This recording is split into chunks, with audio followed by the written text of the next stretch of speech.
A gente vai ver isso, né, no capítulo 25, mas eu quero ler aqui o versículo 13, fazendo um favor, porque um rei maligno, e vai ser a última dinastia dos Herodes, eu quero ensinar algo para vocês aqui.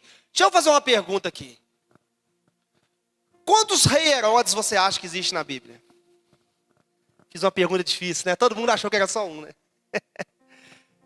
Quantos reis Herodes que tem na Bíblia? Quantos profetas, sabe? Sabe, Du? E você, John? Pode chutar, eu sei que você sabe, que você estudou isso já. Esqueceu, mas só lembra. Não, quase acertou. Como que é, irmã? Quantos que comentou? Existem 6 reis Herodes no Novo Testamento. É para você cair o queixo e ver me assustar, né? Irmão Esba, eu achei que era só um rei Herodes. A dinastia maligna dos reis de Israel. 6 reis Herodes, eu vou contar um pouco da história deles, mas vamos ver que eles vão visitar Paulo. Vamos ler isso aqui. Antes de Paulo ir para Roma, Deus é tão misericordioso, Jonas. Você acha que Deus quer que alguém vá para o inferno? Você olha para o irmão mais maligno e fala que ele não adianta pregar, Du. Aquele ali já é maligno, já é do diabo. Deus quer que a pessoa mais ímpia tenha a chance da salvação. E esse rei Agripa, que vai ser o último da dinastia, o rei Agripa segundo, perdão. Esse rei Agripa, ele vai visitar Paulo. Ele vai visitar Festus e automaticamente ele vai querer ouvir Paulo. Ele está diante do maior homem de Deus, um dos maiores de todos os tempos. E mesmo assim não vai querer se converter. Vamos ler esse detalhe aqui para a gente já pular, né, para a parte mais triste do livro de Atos. 25:13, por favor. Passando alguns dias, o rei Agripa e Berenice vieram a Cesareia a saudar Festo. E como ali ficassem muitos dias, Festo contou ao rei os negócios de Paulo, dizendo: um certo varão foi deixado por Félix aqui preso, a respeito de quem os principais sacerdotes e anciões dos judeus, estando eu em Jerusalém, compareceram perante mim, pedindo sentença contra ele. E a eles respondi que não é costume dos romanos entregar algum homem à morte, sem que o acusado tenha presentes os seus acusadores e possa defender-se da sua acusação. De sorte que, chegando eles aqui juntos, no dia seguinte, sem fazer dilação alguma, assentando no tribunal, mandei que trouxessem o homem. Pode ler. Acerca dele, estando presentes os acusadores, nenhuma coisa apontaram daquelas que eu suspeitava. Tinham, porém, contra ele algumas questões acerca de sua superstição e de tal Jesus, defunto, que Paulo afirmava viver. Olha lá no versículo 28, o que Paulo vai dizer e o que o rei Agripa diz para Paulo. Eu não vou ler tudo, que o versículo 26, o capítulo 26 é muito grande. Vai lá no versículo 28. Não, isso, 26 e 28, por favor. 26 ou 25? 26. Vai lá. E disse a Agripa a Paulo: por pouco me queres persuadir a que me faça cristão? Versículo Não é 29. uma pergunta. E disse Paulo: prouvera a Deus que, ou por um pouco ou por muito, não somente tu, mas também todos quantos hoje me estão ouvindo, se tornassem tais como eu sou, exceto estas cadeias. Vai lá, 30.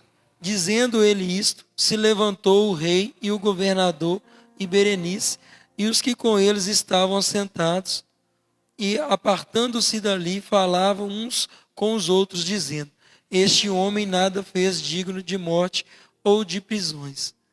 E Agripa disse a Festo: bem podia soltar-se este homem, se não houvera apelado para César. Então Agripa não quis a conversão. Agora, esses rei Agripa, só para você entender, sabe quem que era essa Berenice que estava com ele? Casada com ele? Só para você ver como que essa raça não prestava. Essa Berenice era irmã dele. Ele casou com a própria irmã. Então essa linhagem de Herodes, eu vou ler e quero que você anota aí. Eu vou pegar as referências aqui, você anota aí. O primeiro rei Herodes, quando você abre o Novo Testamento, principalmente o livro de Mateus, você vai ver chamado ali de Herodes, e muitos conhecem ele como Herodes o Grande. Então ali em Mateus capítulo 2, nós vamos ver o Herodes o Grande. Quem foi esse Herodes o Grande? Esse Herodes o Grande foi um arquiteto extraordinário. Vocês lembram daquele rei que mandou matar as crianças? Em Belém de Judá, que mandou matar todas as crianças? Então esse é o rei Herodes. Então o primeiro rei Herodes. Esse rei Herodes foi colocado, né, pelo Império Romano ali. Muitos dizem que ele não tinha linhagem judaica. Mas depois, Lucas capítulo 3, versículo 1, a gente vai ver também o Herodes Antipas. Esse Herodes Antipas aí, quando você abre a Bíblia em Lucas capítulo 3, versículo 1, ele vai suceder o pai dele que havia morrido. Então esse Herodes Antipas, ele vai até casar, né? A gente vai ver na Bíblia que João Batista, vocês lembram quando João Batista repreende o rei? Você pegou a sua irmã, a esposa de Filipe. E esse Herodes morria de medo de João Batista. Então é esse Herodes aí. Então 2 rei Herodes. Aí nós vamos ver Herodes Arquelau. Lá em Mateus capítulo 2, versículo 22, tem Herodes Arquelau. Quem que foi esse Arquelau?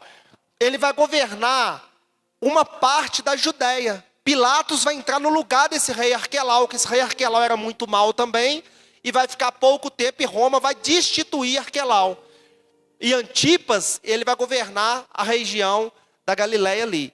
Nós vamos ver também Herodes Filipe, lá em Lucas 3:1, eu citei, né? Também está escrito sobre Herodes Filipe. Então, eu estou falando do quarto rei Herodes. Agora a gente vai ver em Atos 12, outro Herodes chamado Herodes Agripa I. Atos capítulo 12. Só coloca Atos 12, você anota aí, depois você lê tudo lá. Lá você vai ver Herodes Agripa I. E aqui que a gente leu, Herodes Agripa 2, Atos capítulo 25, versículo 13. Então aí está os 6 reis Herodes, a dinastia que vai terminar com esse rei Herodes Agripa 2 aqui em Atos 25 aqui. Agora vamos para aquilo que me comove.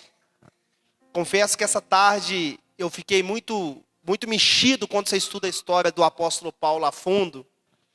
Porque a gente vai ver muitas coisas acontecer com esse homem. E no capítulo 27,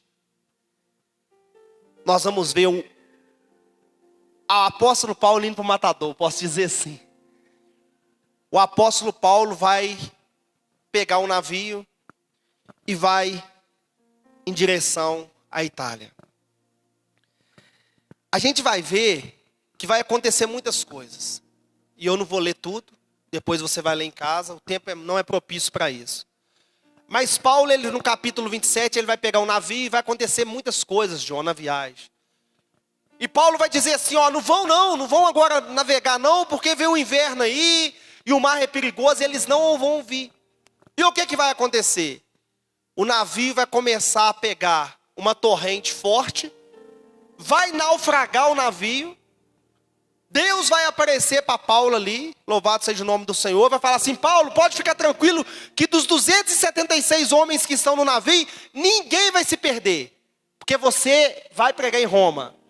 E a gente vai ver que esse navio vai naufragar, esse navio vai parar numa ilha chamada Ilha de Malta, e chega na Ilha de Malta, os homens começam a juntar uma fogueira, Sueli, e eles começam ali a fazer uma fogueira, e ninguém está preocupado com a fogueira, só o apóstolo Paulo. Mas quando o apóstolo Paulo vai meter a mão na lenha, a cobra vibra, vai em leque na mão do Paulo. Picou o Paulo. Aí os homens gritam, esse homem é um pecador, esse homem é errado, esse homem está morto.